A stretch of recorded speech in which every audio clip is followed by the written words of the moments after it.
ये नई शिक्षा नीति जो कमर्शियलाइजेशन ऑफ एजुकेशन है, कम्युनलाइजेशन ऑफ एजुकेशन है, ये महिलाओं के विरोध में है, क्योंकि ये पितृसत्ता को संरक्षण करता है। तो फिर यही कहा जाएगा कि नौकरी छोड़ो, घर बैठो, पितृसत्ता जो है यही कहेगी कि बच्चों को संभालिए, यही आपका काम। वास्तविकताओं से दूर कर रहे हैं आप, उनके रोजगार के अवसर खत्म कर रहे हैं।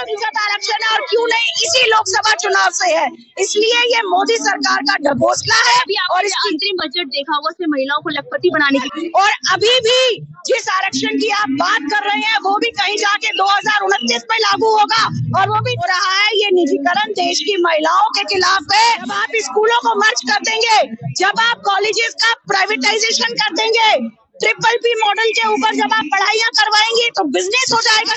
आप मौजूदा समय में राम की बात करके दरअसल में आप महिलाओं के ऊपर और समाज के ऊपर मनुवादी समझ को आप थोप रहे हैं। इसे बचाओ, आप जो है पूरा अपने माहौल ये कर दिया, बेटियां पढ़ी ना करेंगे। सरकारों का काम है जन विरोधी नीतियां लाना। ऑनलाइन शिक्षा के ऊपर NEP में बहुत जोर है, तो हम जब अब शिक्षा का निजीकरण होगा, बहुत अच्छा लग रहा है कि पहले साल के बाद सर्टिफिकेट, दूसरे के बाद डिप्लोमा और 4 साल के बाद डिग्री। एक्चुअली ये स्कूल को, कॉलेज को बीच में ही ड्रॉप करने को वैध बना रहा है कि वो शिक्षा के व्यवसायीकरण की ओर उसका पूरा जोर है। जिस तरह से करिकुलम का मनुवादीकरण किया जा रहा है, इतिहास के साथ जिस तरह की छेड़छाड़ हो रही है।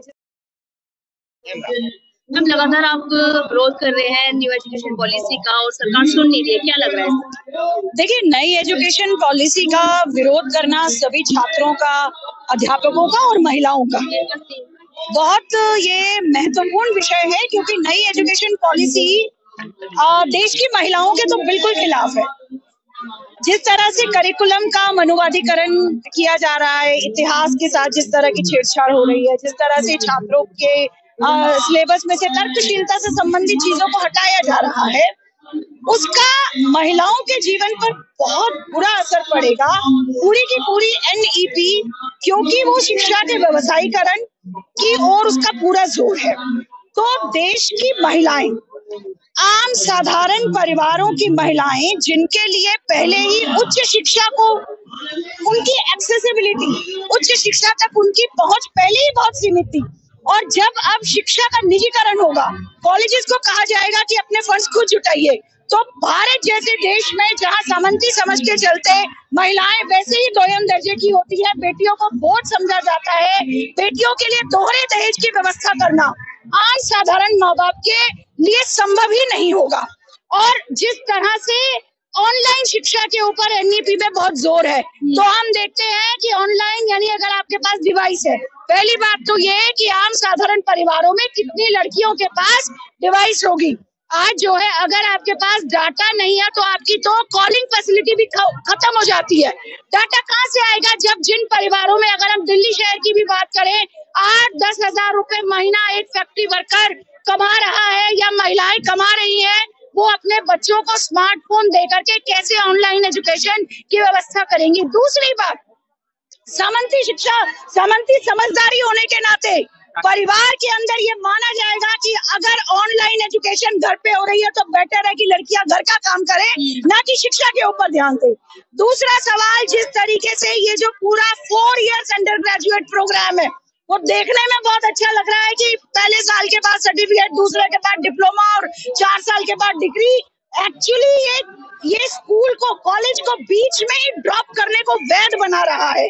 लड़कियों के लिए बहुत मुश्किल होगा कि 1 साल, चलो भाई अब सर्टिफिकेट आ गया है, चलो सर्टिफिकेट के बाद आप 4 साल बाद पढ़ाई कर लेना। कितनी बार ऐसा होगा कि लड़कियां पढ़ाई को बीच में छोड़ के फिर से वो एजुकेशन में अपने आप को एनरोल कर सकेंगी। इसलिए ये नई शिक्षा नीति जो कमर्शियलाइजेशन ऑफ एजुकेशन है, कम्युनलाइजेशन ऑफ एजुकेशन है, ये महिलाओं के विरोध में है, क्योंकि ये पितृसत्ता को संरक्षण करता है और महिलाओं को 4 दीवारी के अंदर धकेल देगा। इसलिए देश की महिलाएं इसका विरोध कर रही हैं, और आज प्रगतिशील महिला संगठन AAFRT के जो ये प्रोग्राम हुआ जंतर मंतर पर, उसमें हमने शिरकत करी और इसका विरोध करेंगे। सरकारों का काम है जन विरोधी नीतियां लाना, महिलाओं का जनता का काम है। सरकार इतना काम कर रही है, मोदी जी आरक्षण ला रहे हैं, 33%, बेटी बचाओ बेटी पढ़ाओ का नारा दे रहे, फिर बेटी बचाओ बेटी पढ़ाओ, बेसिकली बेटी को पढ़ाई से बचाओ।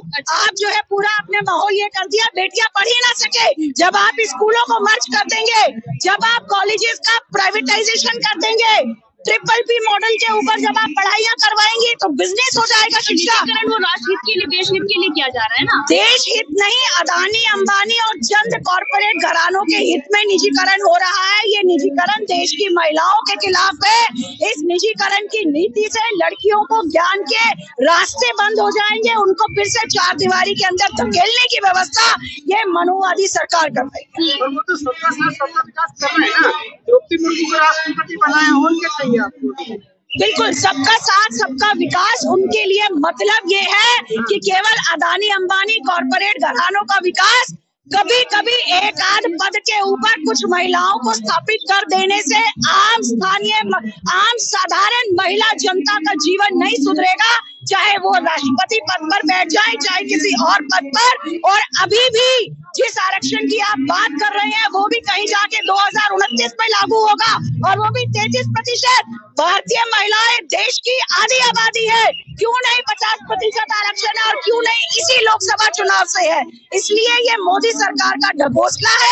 और इसकी अंतरिम बजट देखा हुआ से महिलाओं को लखपति बनाने की बात भी रखी गई है। देखिए, ये जिस तरीके से आप सेल्फ हेल्प ग्रुप और लखपति दीदी बनाने की बात कर रहे हैं, मूल बात ये है कि जब आप उनको शिक्षा से दूर कर देंगे, जब आप महिलाओं के लिए शिक्षा एक माध्यम होता है अपने आप को ज्ञान हासिल करके काबिल बना करके आप टेक्नोलॉजी से अपने आप को काबिल बनाते हैं। और ये जो आप जिस तरह के सेल्फ हेल्प ग्रुप्स के अंदर आप ये कर्जा देने की जो बात कर रहे हैं, ये असल में आप महिलाओं को वास्तविकताओं से दूर कर रहे हैं, आप उनके रोजगार के अवसर खत्म कर रहे हैं। क्योंकि जब प्राइवेटाइजेशन होगा, कॉन्ट्रेक्चुअलाइजेशन ऑफ जॉब्स होगा, नौकरियों का जब ठेकेदारीकरण होगा, तो नौकरियों के ठेकेदारीकरण से फिर से औरतों को, क्योंकि पहले ही उनको माना जाता है, पहली लड़कियों को बहुत हिम्मत करनी पड़ती है घर से निकल के नौकरी करने के लिए। जब ना नौकरी की सुरक्षा होगी, जब ना नौकरियों में पैसे की गारंटी होगी, तो फिर यही कहा जाएगा कि नौकरी छोड़ो, घर बैठो।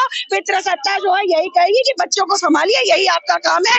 यही मनुस्मृति कहती है कि पति की सेवा करना, परिवार को संभालना, यही आपका काम है। और यही मोदी सरकार की नीति अभी कर रही है। पर अब राम राज्य भी तो दे दिया ना मोदी सरकार। बिल्कुल, राम राज्य दे दिया। इसीलिए राम राज्य में क्योंकि सीता की कोई सम्मान ही नहीं था, सीता को किस तरीके से वन में भटकने के लिए छोड़ दिया गया था। हम ये कहना चाहते हैं कि आप जो है, आप मौजूदा समय में राम की बात करके दरअसल में आप महिलाओं के ऊपर और समाज के ऊपर मनुवादी समझ को आप थोप रहे हैं। महिलाओं को चार दीवारी में भेज देने के आप पूरे के पूरे इंतजाम आप कर रहे हैं। पर वही भाजपा कह रही राम राज्य आने के बाद कोई मुद्दा ही नहीं बचा देश में। देखिए, भाजपा के लिए कोई मुद्दा नहीं बचा, क्योंकि उनका तो मुद्दा ये है कि किस तरीके से जब देश में बेरोजगारी है, देश में महिलाओं के ऊपर इतनी हिंसा हो रही है, देश में महिलाओं को शिक्षा नहीं है, देश के लोग रोजगार की तलाश में भटक रहे हैं, इनके अपने आंकड़े कह रहे हैं बेरोजगारों की संख्या बढ़ती जा रही है।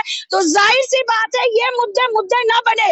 इसलिए जनता की संघर्ष की एकता को खत्म करने के लिए ये फर्जी मुद्दे जनता के बीच में ला रहे हैं। और साझी शहादत, साझी विरासत के इस देश में देश की जनता इनकी नीतियों को नाकाम करेगी और अपनी जबरदस्त संघर्ष की एकता के साथ इस देश के अंदर बेरोजगारी को नेस्तनाबूद किया जाएगा। इस देश से कॉर्पोरेट का राज खत्म किया जाएगा। 24 के चुनाव में महिलाएं क्या करने वाली है?